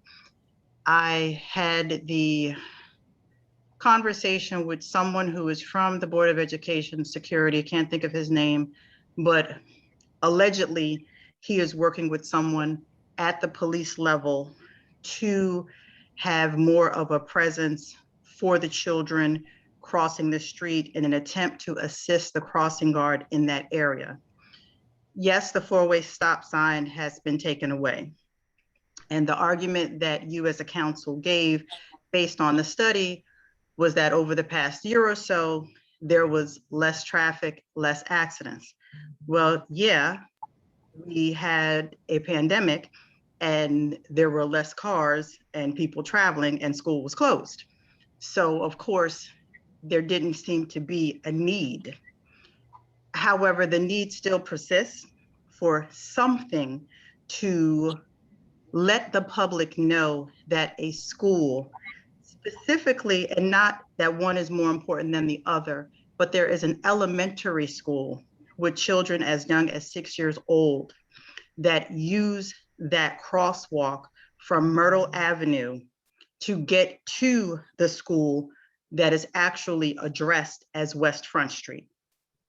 So I would ask that since you guys are partnering with the board on some things, and I mean Board of Education, that if there can be some consideration to continue to look into that. And I also want to say that some of you come off every meeting as extremely assertive and aggressive, and we the public can see your faces, and it makes it so that you're unapproachable. Those same people who I reached out to during the pandemic, a certain council person, did not have answers for me or the public when it came to things with PMUA and whether there were dumpsters in certain areas. And I made sure to mention that to others, that it's unfortunate that there are one or two council people who you can always call on, regardless of the ward that they are assigned to. So I thank you to those who always do your best and seem approachable and always take care of your task with a smile and are respectful. But respectfully, we the public can see your faces and we demand respect and will not take anything less. Thank you. Copy. Thank you for your comments. Okay, not seeing any other members of the public in the queue. Oh, no, we have someone just raise their hand. Peter, name and address for the record. Hi, Peter Hughes, 1309 Denmark Road, Plainfield. I just want to say that I'm happy with the council vote to expand the call to the other two locations. But to Sean's point, the board, mayor, we have to do something more than just expanding it to the current locations and find a better way to eradicate the deer from our neighborhoods because there's actually more vegetation for the deer to eat in our neighborhoods than there are in the parks. And hopefully we come up with a better solution. Thank you. Thank you. Ms. Beverly, name and address for the record. The floor is yours. Beverly Chris, 531 West 4th Street. I just wanted to just inform and invite the council. I'm representing the Plainfield Anti-Violence Coalition, just to inform and invite that we're going to be having a Jump for Peace Double Dutch tournament this Saturday, October 16th, from 1 p.m. to 6 p.m. at the Hannah Atkins Park at 508 West 3rd Street here in the city of Plainfield. We'll be glad to have you all come out and support us. Thank you for the announcement. I appreciate you and the work you're doing on behalf of the city. Okay, hearing and seeing, hello? Oh, no, we have one more. Ms. Kuntz, name and address for the record. You have the floor. Okay, good evening again, Sharice Kuntz, 141 McKinley Place. I would be remiss if I didn't give my annual comment every year about October. Same time every year, I do make a comment to the council about the lighting in the city. We're getting to a point where, you know, we're about to fall back, and the lighting in the city, though, you know, it looks nice and dim, it does not create the safest environment. So I would implore those who can do something about the lighting to please take a look at the lighting. I'm actually sitting in my kitchen now, and I look out at the corner of East 2nd Street and McKinley Place, and it is really dark. So, you know, I would just implore the council, as you're driving through the city, just make note of how dim the lighting is in the city. We need to do something about this. I mention this every year. I don't know if it's, and maybe it is because I'm getting older every year, and maybe my eyesight isn't what it was the year before. But the streets are dark, and we need to do something. It doesn't create the safest environment, you know, for people entering their property. Thank you. Thank you.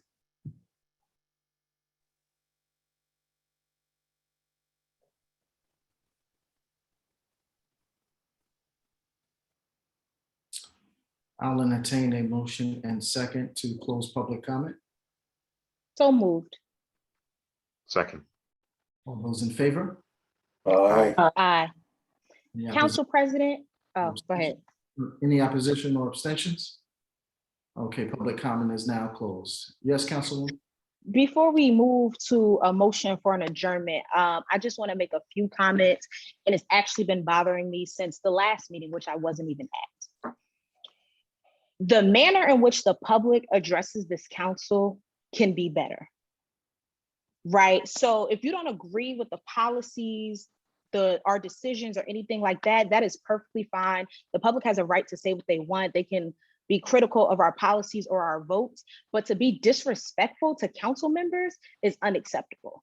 It not only happened this meeting, it happened the last meeting. Even when I don't agree with my council colleagues, right is right, wrong is wrong, and fair is fair, no matter who's doing it. So to continue to disrespect council people because you don't agree with the decisions that they're making is ridiculous. The same level of respect the public wants the council members to give us, to give them, they should be giving us. So what we're not going to continue to do is hold the council at this high standard while the standard for the public is in the gutter. So I think the public, the same way they want council members to respect them and to respect their comments and to respect whatever it is that they're talking to us about, needs to respect us as council members, because we are all grown people. At the end of the day, we're all adults, and this is a job, right? So I wouldn't go to your job and talk crazy to you or tell you how to do your job. So for you to come to a council meeting and talk crazy about any of us is unacceptable. And I'm over it at this point. Thank you.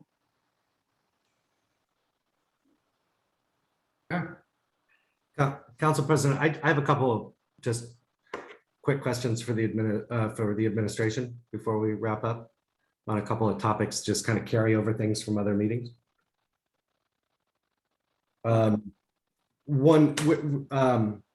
guess this would be Director Dabney, are you still, we've done so many reorgs with this area. Do you still have the CFC department? Yes, I do. Okay, where are we with the backlog on the CFC? I get a lot of calls from prior homeowners and new homeowners about that. Well, you can just send me a copy of whatever you have, because we've been catching up with that, doing pretty well with that, internal inspections. No, so when I say how many do we have left on the backlog, do we have a number? I can get the number for you. I do have a number, but I'll have it.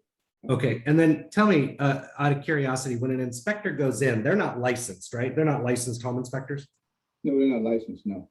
Okay, so when they go in and tell somebody after a home is closed 10 months ago that they have to replace the water heater, what background are they using to test that water heater? Oh, I guess they're checking to see if it's working or not, just with the heat and anything like that. I mean, you can tell the water heater's working by looking at it. You don't need no major experience, councilman, to check the water heater. So when they put down that a water heater needs to be replaced, that means that the hot water is not coming out of the sink. That's what's to be implied by that? Yes, the water's not coming out the sink, it's not hot. It could be coming out, but not hot water. Okay. The water heater's for hot water, of course, right? So that's what that would do. And maybe the rust and any type of leakage they would notice as they walk upon it. No, rust would not be an indicator. That does not mean that a water heater is bad. It means it could be going. It tells you pretty much the age of it, though. There's a lot of rust, though. But that rust is due to leakage. Rust is not doing anything else but leakage. So as I'm saying, that's what caused that problem. Yeah. Not necessarily there, but they're not licensed inspectors to do that. So if a house closed, I'm not done yet. If a house closed 10, 12 months ago, and they did a home inspection, and most of those home inspection reports are 30 to 45 pages long. And they didn't 12 months ago at the closing replace the hot water heater because it was not an issue. Where is the home inspector coming off that's now an issue?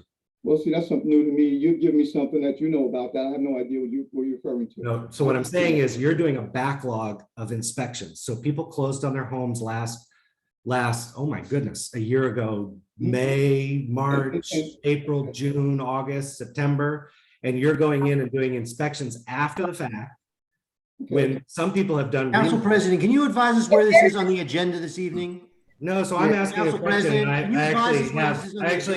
I'm sorry, Corporation Counsel, I'm asking questions here, so I'm trying to get information. I have constituents that raise these concerns with me, so my dialogue is with Mr. Dabney, but thank you.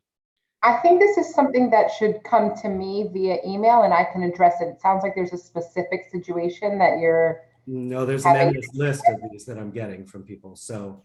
Yeah, it sounds like you should have a conversation with Director Dabney. Right, so I'm having that conversation. So here's my other topic. This is not the form. Here's my other topic. When we have a street opening that the council approves, once that street opening is completed, closed and whatever, how do we get the escrow money back to the homeowner? Council President, can I make a recommendation at this point? No, I'd like to ask I'm asking questions. And I'm asking a question of the Council President. Yes, sir. And I don't want to be rude. I just want to ask a question. Sure. If there are items for council members that they wish to address at a council meeting, I think it is, on behalf of the administration, we want to be prepared. We want to be ready for the questions that are going to come. Are you telling me that nobody on the Council President, all I'm asking is that get escrow money back? Can I speak, please? One at a time. Thank you.